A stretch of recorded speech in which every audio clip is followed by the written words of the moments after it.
restaurant dito nga yan, ma. Pero mga ano sila, mga lumang building. Tingnan mo yan, oh, Baskin Robbins. Oh, may mga Starbucks din doon sa unahan. Maganda.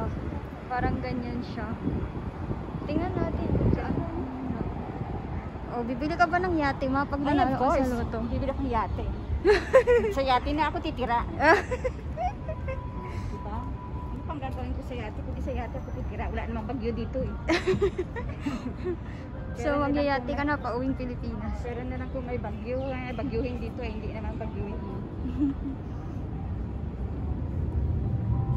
May balad din kaya yun sila dito. Yung ganyan-ganyan, nagdadak. Siguro naman. Oh, may Christmas tree na sila. Christmas tree sila.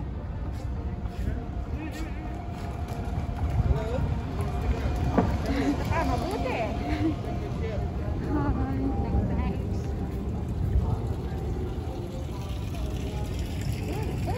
May balon. Higit mo na tayo. Yung lagdig ko ang nakmaan. Higit mo na tayo. Ay, wala no. Nilock nila mo. Dito kami dati ng picture-picture eh. Oh, dyan sa hagdan. Ayan na, sila mga sarado. Oo, sarado na. Bakit sarado nila? Ano ba? Ewan ko. Grabe yun. Parang probinsya lang din. Oo nga. Ganun nga eh. Tingnan mo siya, oh, di ba? Parang lumang building talaga. Pero maganda nga tingnan sa ano na, sa picture. Oo. Kasi sa personal na. Oo. Parang lumang building talaga.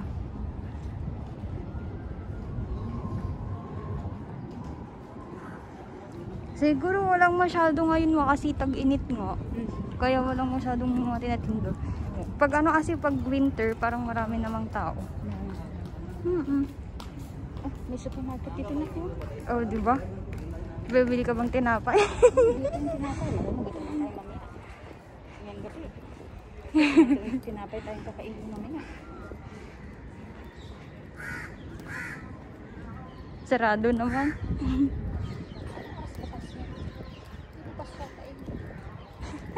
Naala. Oh, yan oh. Oh, di ba nga? Ito na yung ano, yung may dinner. Kaya nga yung dough cruise do. May pagkain. Yung katulad ng sinakyan natin noon. Pero nga sa JBR naman tayo, diba? Kaya di pa tayo nakapag dough cruise dito. Dito picturean kita, gusto mo? Sige.